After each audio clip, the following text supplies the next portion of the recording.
दोस्तों, गरुड़ पुराण में जीवन और मृत्यु से जुड़े रहस्य, पाप और पुण्य कर्मों के साथ साथ यह भी बताया गया है कि माँ के गर्भ में 9 महीने तक बच्चा क्या क्या सोचता है।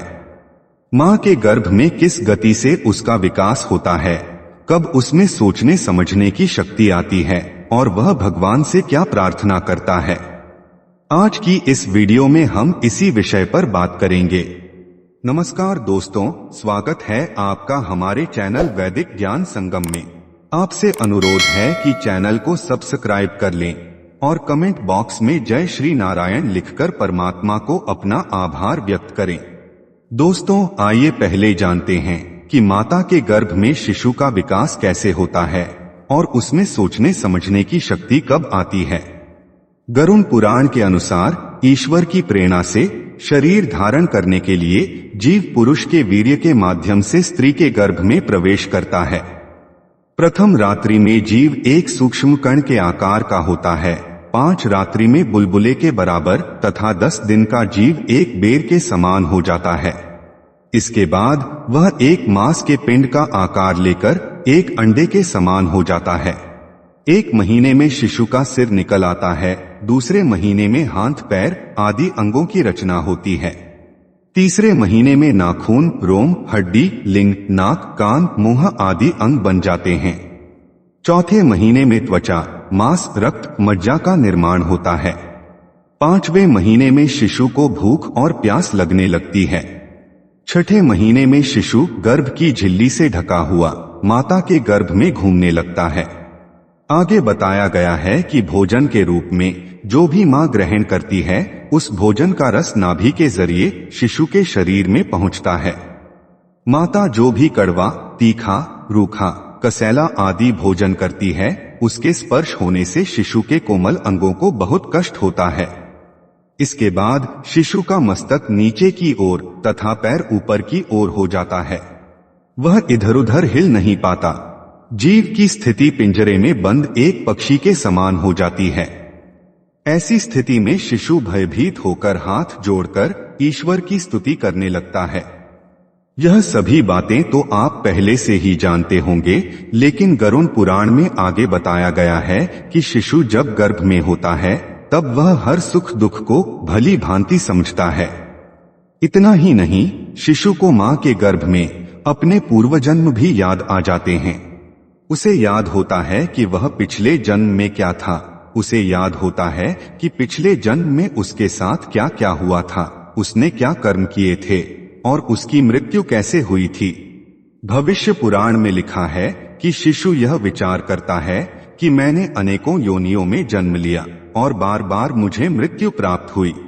फिर शिशु यह सोचता है कि पुनः गर्भ से बाहर आने के बाद उसे संसार के बंधनों में बंधना होगा और फिर मृत्यु को प्राप्त होना होगा।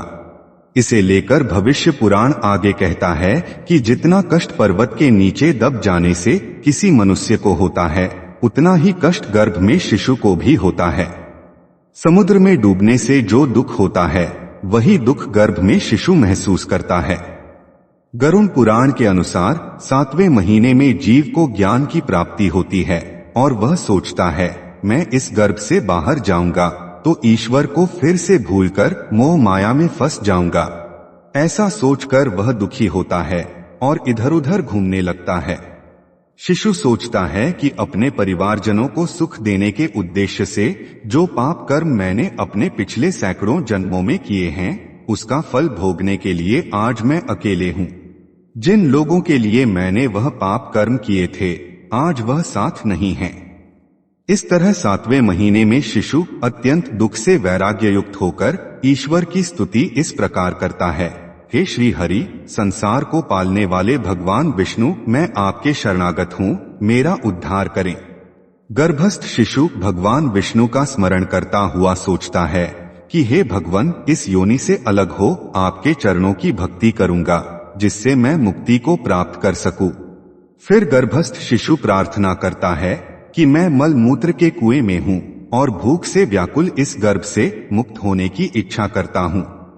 माता के गर्भ में पल रहा शिशु भगवान से बार बार कहता है कि मैं यहाँ पर बहुत कष्ट में हूँ, फिर भी यहाँ से निकलकर संसार में आने की इच्छा नहीं करता, क्योंकि बाहर जाने से पाप कर्म करने पड़ते हैं जिससे नरक आदि प्राप्त होते हैं, इस कारण मैं बहुत दुखी हूँ।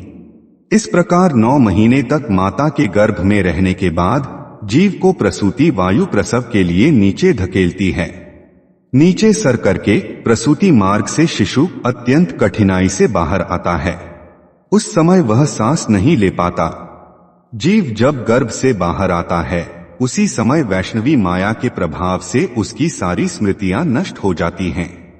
भविष्य पुराण के अनुसार जीव को सभी दुखों से कई गुना दुख तब होता है जब शिशु जन्म लेता है, क्योंकि जन्म लेते ही शिशु को बाहर की हवा जब छूती है तब वह अपने पूर्वजन्म को भूल जाता है। वह अपने अस्तित्व और ईश्वर को भी याद नहीं रख पाता। यही वजह है कि गर्भ से बाहर आते ही शिशु जोर जोर से रोने लगता है। वह समझ ही नहीं पाता कि वह कहाँ था और अब कहाँ है। भविष्य पुराण यह भी बताता है कि गर्भ के अंदर और गर्भ से बाहर आते समय शिशु को जो पीड़ा होती है उसके सामने सांसारिक पीड़ा कुछ भी नहीं है।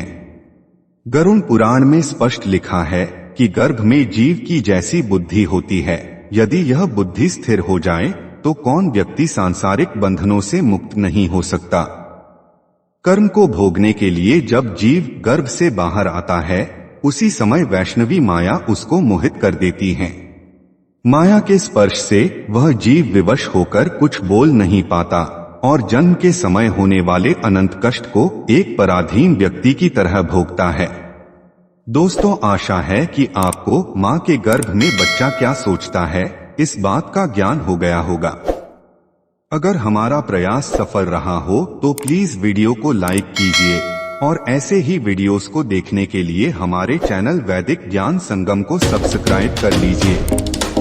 सर्वे शुभम भवतु। आइए मिलते हैं अगली वीडियो में।